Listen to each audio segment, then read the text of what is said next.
What is going on, YouTube? Luke Elston here with Clean Automotive Detailing.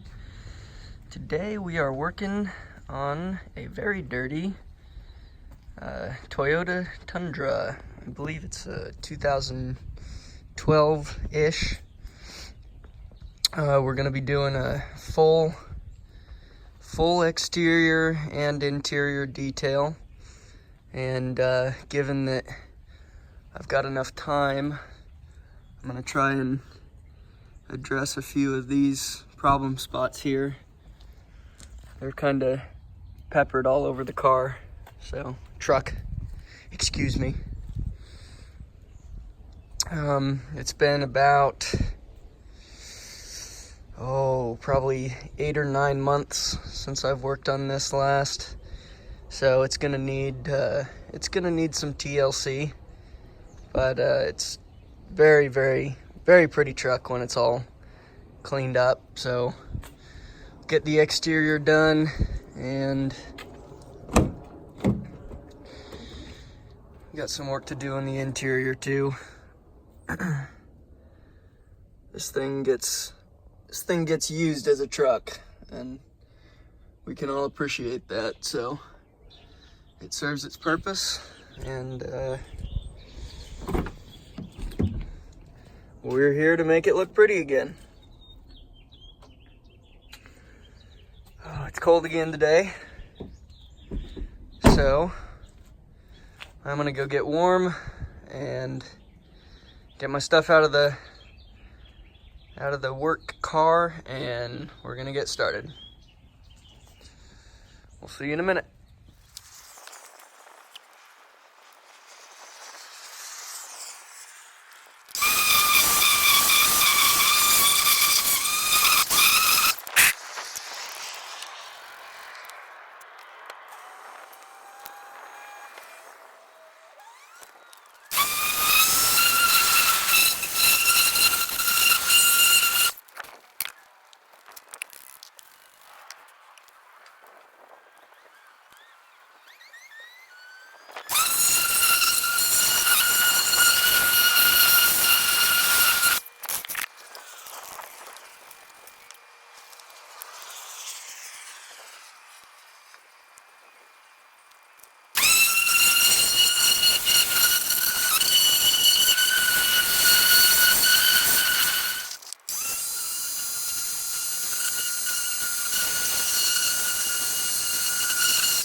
Just wanted to point out real quick that we're not actually doing the engine, but there was a bunch of leaves and gunk kind of built up under there, so I wanted to get most of that out.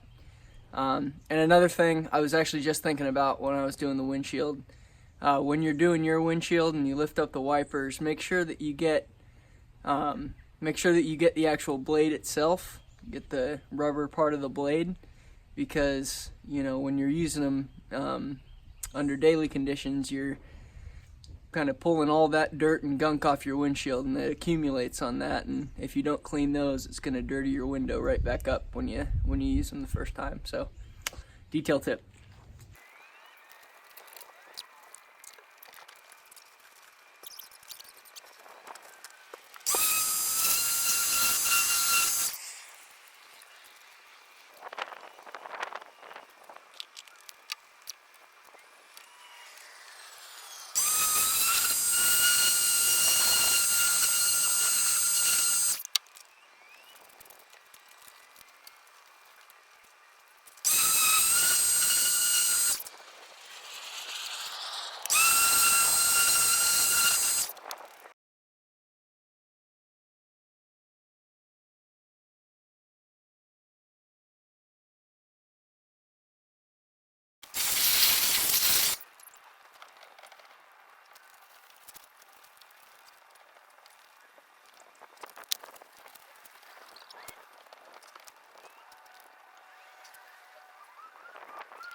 quick tip if you're using a water blade, I like these a lot. I've been using one for years. If you do use one of these, make sure and get it wet and wipe off the edge of the blade first. I found that things tend to stick to this rubber here, and you know, if you get something like a rock or anything else in there and you drag it along your paint, you're gonna scratch it. So before you use a water blade, make sure and get it wet, wipe it off, make sure there's no contaminants on it.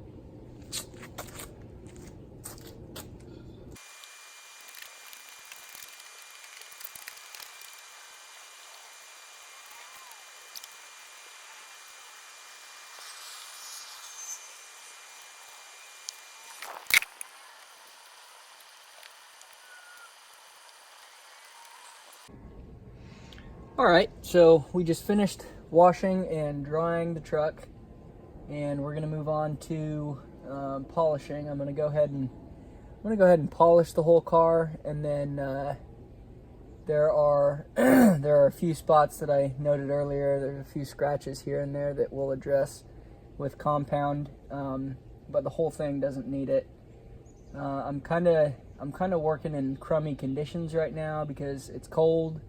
And it's been good all morning, and now it's just kind of starting to sprinkle just a little bit. So we're gonna do this front fender here, test it out, and kind of go from there.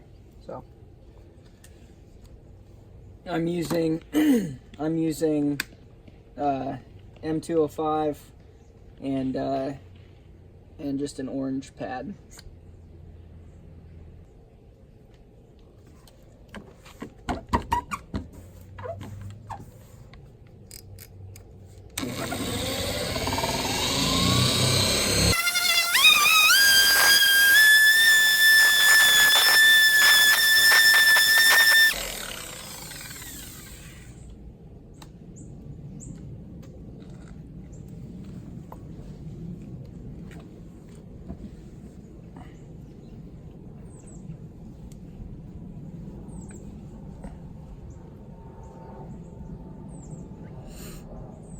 That's looking really good. I am happy with that. How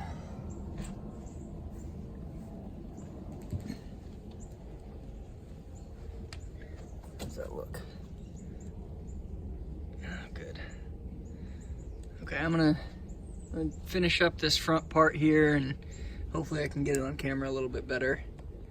And then we'll go ahead and move on to the rest of the car.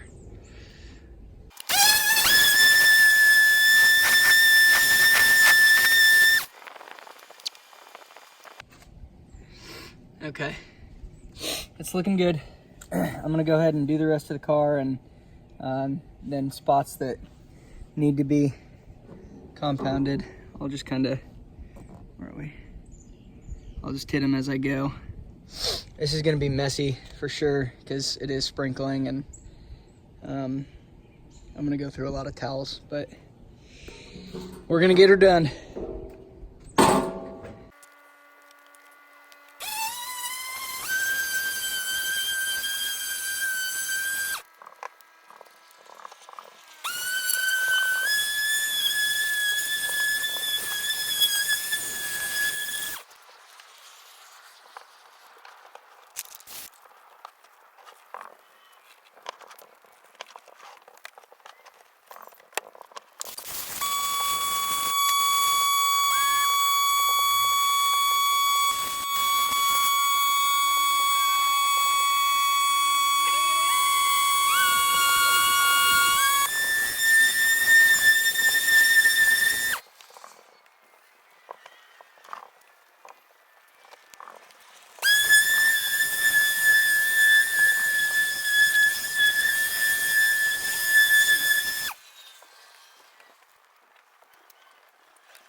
Okay, this project has been trying on my patience today.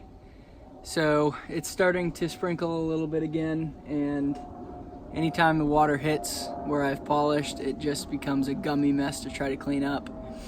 So we're gonna switch strategies a little bit. I'm gonna focus less on trying to get the polish off, just try and knock down most of it, and then finish the truck up and go over it one time with just some hot water and a microfiber and rinse it off. And then we can finish it with a spray wax because it'll already be wet. So, and on top of that, the weather stripping in this truck appears to be made out of sponge material, because no matter how much I spray or wipe, it just keeps coming out of the channels. So, moving on.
Okay, only 5 hours later and we are done.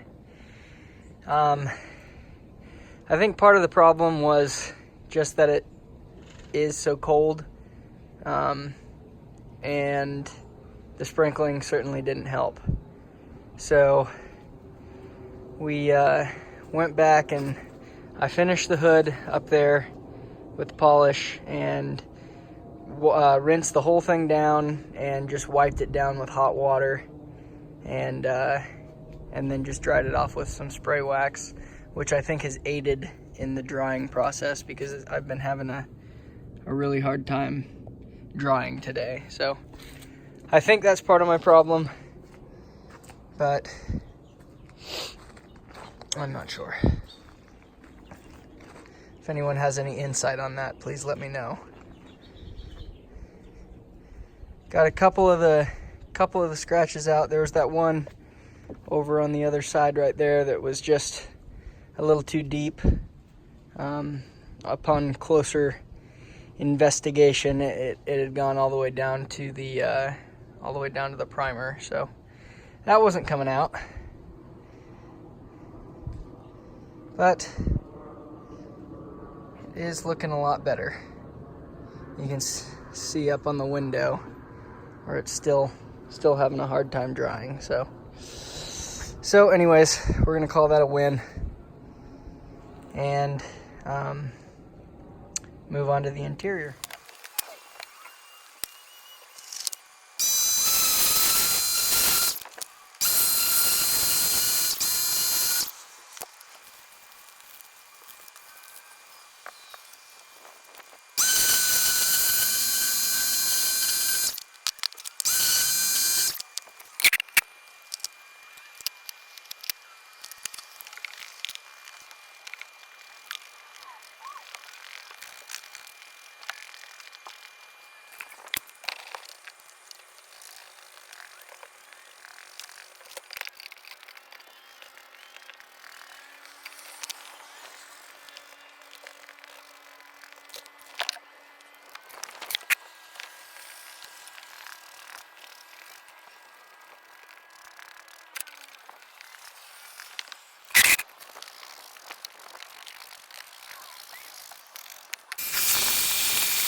Okay. Here we are with the finished project. It is very dark and hard to see, and I am sorry for that. Today has been a rough day. Dropped several microfiber towels. The paint correction took about 2 hours longer than I wanted it to. It was cold, and my steamer has finally died. Somehow the switch won't go back, so it's now breathing its last couple breaths. Very sad about that. But we have a clean truck, and that is what it's all about.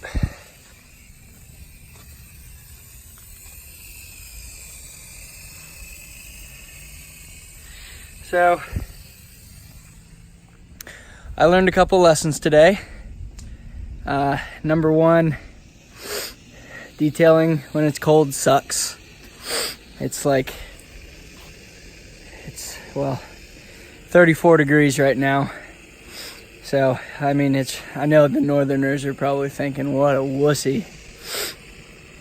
And you're right, but don't detail in the cold because the products don't work quite as well. I found that out. And when you start getting behind, man, it's a game of catch up, because especially here, it's January here in South Carolina, and it starts getting dark about 4:30-ish. So when it starts getting dark, I start rushing, and that's kind of a bad position to be in. So I learned some lessons today, but we got the job done, and looking forward to the next one. I'll see you guys.